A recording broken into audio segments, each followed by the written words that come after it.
आप देख रहे हैं दैनिक जागरण। मैं हूं आपके साथ जया तिवारी। मई 2022 में इंडिया ने गेहूं के निर्यात पर बैन लगाया था और अब 20 जुलाई 2023 को इंडिया ने चावल के निर्यात पर भी रोक लगा दिया है। भारत के इस कदम से अमेरिका सहित यूरोप के कई देशों में पैनिक है। अमेरिका में चावल के दाम तेजी से बढ़ रहे हैं। कई दुकानों ने चावल की जमाखोरी रोकने के लिए इसकी बिक्री पर लिमिट भी लगा दी है। चावल निर्यात के मामले में भारत दुनिया में पहले स्थान पर है, दूसरे नंबर पर थाईलैंड और तीसरे नंबर पर वियतनाम है। भारत अकेले ग्लोबल मार्केट में चावल की 40% हिस्सेदारी रखता है। हालांकि चावल के उत्पादन के मामले में चीन भारत से आगे है, लेकिन चीन में खपत इतनी ज्यादा है कि ये लोग इतना निर्यात नहीं कर पाते, बल्कि कभी कभी चीन की सरकार भारत जैसे देशों से चावल आयात भी करती है। अब सवाल ये उठता है कि आखिर भारत ने चावल पर बैन क्यों लगाया है। देखिए, इस समय पूरी दुनिया पर अल नीनो का खतरा मंडरा रहा है। आपको जानकारी के लिए बता दें कि अल नीनो एक ऐसा फिनोमिना है जिससे समुद्र का टेम्परेचर बढ़ जाता है और इस बढ़े हुए टेम्परेचर की वजह से बारिश का पैटर्न बदल जाता है और चावल की फसल के लिए बेहद जरूरी है कि अच्छी बरसात। समुद्र में बढ़े टेम्परेचर की वजह से तटीय इलाके में चक्रवात का खतरा भी बढ़ जाता है। इन्हीं सब कारणों की वजह से भारत सरकार ने चावल के निर्यात पर बैन लगाया है।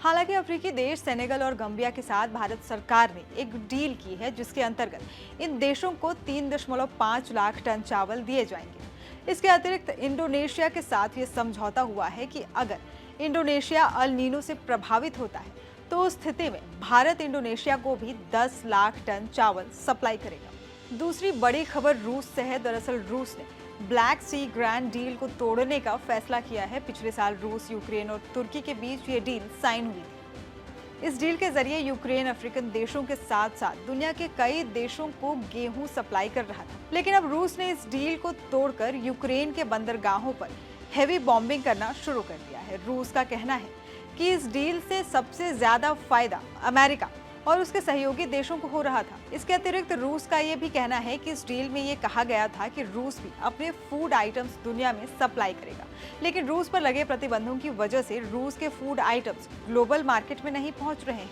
क्योंकि रूस को स्विफ्ट सिस्टम से बाहर निकाल दिया गया है। जानकारी के लिए बता दें कि स्विफ्ट सिस्टम के जरिए ही इंटरनेशनल ट्रांजैक्शन संभव हो पाते हैं। रूस के इस कदम से वैश्विक लेवल पर गेहूं की भारी कमी हो सकती है और इससे सबसे ज्यादा अफ्रीकन देश प्रभावित होंगे, क्योंकि ये देश आर्थिक रूप से इतने मजबूत नहीं हैं और अपनी पॉपुलेशन को खिलाने के लिए इतना महंगा गेहूं खरीद सके। हालांकि रूस ने इन अफ्रीकन देशों को खुश करने के लिए हाल ही में सेंट पीटर्सबर्ग में रशिया अफ्रीका समिट का आयोजन किया है, जिसमें अफ्रीका के 49 देशों के प्रतिनिधि मौजूद रहे। ये आंकड़ा रशियन मीडिया का है। अगर आप अमेरिकन मीडिया को देखें तो ये लोग दावा कर रहे हैं कि हम समिट को अटेंड करने के लिए अफ्रीका के सिर्फ 20 देशों ने अपने प्रतिनिधि भेजे हैं। रूस के राष्ट्रपति ने समिट में ऐलान किया है कि रूस अफ्रीका के 6 देशों को 3 लाख टन गेहूं फ्री में देगा और ये देश हैं बुर्किना फासो, जिम्बाब्वे, माली, सोमालिया, सेंट्रल अफ्रीकन रिपब्लिक और इरिट्रिया।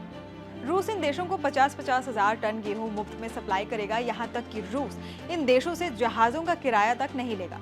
पुतिन के इस ऐलान के बाद कई पश्चिमी देशों की तरफ से ये कहा जा रहा है कि रूस इस अनाज के बदले भविष्य में कभी भी इन देशों से यूएन में रूस का समर्थन करने के लिए दबाव डाल सकता है। सुना ये भी जा रहा है कि पुतिन का रशिया अफ्रीका समिट का आयोजन करने के पीछे एक और रीजन है। दरअसल अगले महीने साउथ अफ्रीका में ब्रिक्स कंट्रीज की मीटिंग होगी, जिसमें ब्रिक्स कंट्रीज के राष्ट्र प्रमुख इस समिट में हिस्सा लेंगे और वो साउथ अफ्रीका जाएंगे। लेकिन रूस के राष्ट्रपति व्लादिमीर पुतिन इस समिट को अटेंड नहीं करेंगे, क्योंकि अगर वो साउथ अफ्रीका जाते हैं तो यहाँ पुतिन गिरफ्तार हो सकते हैं। कारण क्योंकि इंटरनेशनल क्रिमिनल कोर्ट ने पुतिन के खिलाफ अरेस्ट वारंट जारी किया हुआ है और south Africa international criminal court का सिग्नेचरी मेंबर भी है। साउथ अफ्रीका में अरेस्ट होने के डर से पुतिन का ब्रिक्स मीटिंग को अटेंड न करना पुतिन की ग्लोबल लीडर की इमेज पर प्रश्न चिन्ह लगाता है। इसीलिए व्लादिमीर पुतिन ने अपनी ग्लोबल लीडर की छवि को बचाने के लिए रशिया अफ्रीका समिट का आयोजन किया है। जानकारी के लिए बता दें कि ब्रिक्स शीर्ष 5 उभरती हुई अर्थव्यवस्थाओं का संगठन है और ये 5 देश हैं ब्राजील, रूस, इंडिया, चाइना और साउथ अफ्रीका। ऐसे ही तमाम ग्लोबल न्यूज के लिए देखते रहिए दैनिक जागरण।